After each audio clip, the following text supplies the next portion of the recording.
নিতিন নবীন যে নির্বাচন, আমাকে রাজ্য থেকে বললো যে আপনি দায়িত্ব নিয়ে সবাইকে নিয়ে যান নির্বাচনটা সম্বন্ধে, আপনি ওখানে নির্বাচনে পশ্চিমবঙ্গের হয়ে সবাই যাতে ভোট দেয় এবং সবাই যাতে সমর্থন করে সেই ব্যবস্থাটা করবেন।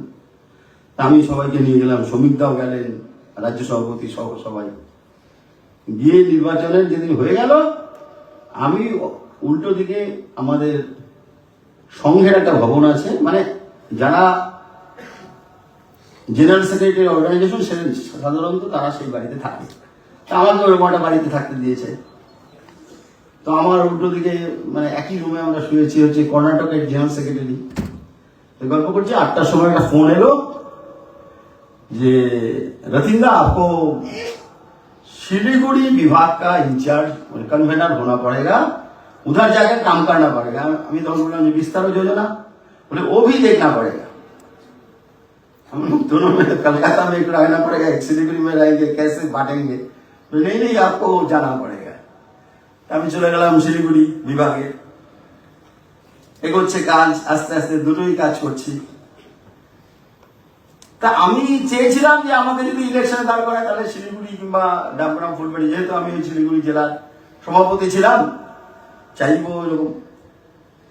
তবে যখন ডিক্লেয়ার হয়ে গেল আমি ছেড়ে দিলাম, ধরুন কিচ্ছু হবে না, দরকার নেই।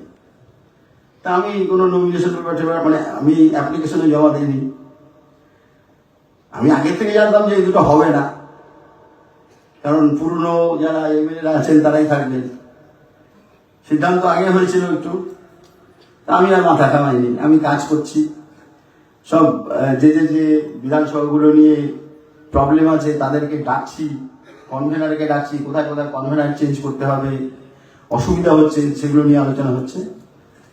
এমন সময় দিল্লি থেকে একজন একটা ফোন এলো যে এরকম এরকম ব্যাপার, আপনাকে কিন্তু কুচবিহারে গিয়ে কয়েকদিন থাকতে হবে। বোর হচ্ছেন না তো? কুচবিহারে থাকতে হবে। আমি কুচবিহারে থাকলাম 2-3 দিন। 3 দিনের মাথায় হঠাৎ করে ডিক্লেয়ার হলো যে আমার কুচবিহার দক্ষিণ থেকে লড়তে হবে। আমার এগুলোও থাকলো, কুচবিহার দক্ষিণ থেকে লড়তে হবে সেটা আমি ফাপড়ে পড়ে গেলাম যে এগুলো করা। যাই হোক, দক্ষিণ থেকে লড়তে গিয়ে তো অনেক সমস্যা হলো, সমস্যাটা আপনারা অনেকেই জানেন। জিতলাম, প্রথম এমএলএ।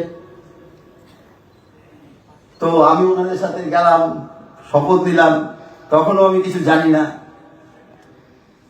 না তার আগে প্রোটেম স্পিকার নির্বাচন হলো, আমাকে ডাকলো রাজভবনে। আমাকে বলে কাউকে কিছু বলার দরকার নেই, আমি বলিনি। গিয়ে দেখলাম যে কেউই নেই, বিধায়করা 3 জন মাত্র বিধায়ক, শঙ্কর ঘোষ, আমি আর জগন্নাথ, আর সব মিনিস্টার, আর এরা বসে চিফ মিনিস্টার। তো হঠাৎ করে আমাকে সিএম বলেন আপনাকে একটা বড় দায়িত্ব দিতে হবে। আমি বললাম ঠিক আছে, কোনো মিনিস্টারের দায়িত্ব দেবে। তো আমি সেই দিন চলে গেল, তারপরের দিন শপথ, মাঝখানে একদিন গেল, তারপরের দিন ভাবলাম দক্ষিণেশ্বরে আমি পুজো দিতে যাবো। 11টার সময় দক্ষিণেশ্বরে পুজো দিতে যাব, সব ঠিকঠাক। 8টার সময় আমাকে ফোনে বললো আপনি আসবেন 8:15টার সময়। আমাদের মাননীয় চিফ মিনিস্টার ফোনে আমাকে বলে 8টার সময় আসবেন, আপনাকে নমিনেশন দিতে হবে স্পিকারের। আমি 11টার সময় থাকবো, আমার সাথে যাবেন, দিয়ে নমিনেশন দেবেন। আমি কিচ্ছু জানি না, কিচ্ছু না, শুধু গিয়ে আমি সাইন করেছি, একটাই সাইন, আর কোনো পেপার পড়িনি।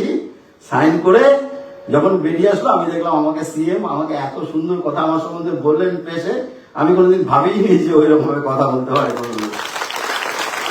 হয়ে গেল। তার পরের দিন নির্বাচন হলো, নির্বাচনে আমি জিতলাম, আমাকে নিয়ে গিয়ে বসালো। এগুলো আমি ঘুরে আছি, আমি কিছু জানি না, আমার কিছু ধারণাও ছিল না, কিছু না। এটাই হচ্ছে ভারতীয় জনতা পার্টি। আমার নাম পরে শুনলাম পছন্দ করেছেন মাননীয় প্রধানমন্ত্রী নরেন্দ্র মোদী। দেখুন, ছোট্ট একটা কার্যকর্তা সেই উত্তরবঙ্গে পড়ে আছে, তাকে কিন্তু দেখছে হচ্ছে অত বড় নেতা। আমাদের ভিডিও ভালো লাগলে লাইক আর শেয়ার করুন, কমেন্ট সেকশনে গিয়ে জানান আপনাদের মতামত। আরও ভিডিও পেতে আমাদের চ্যানেল এখনই সাবস্ক্রাইব করুন এবং প্রতি মুহূর্তের খবরের আপডেট পেতে প্রেস করুন বেল আইকন।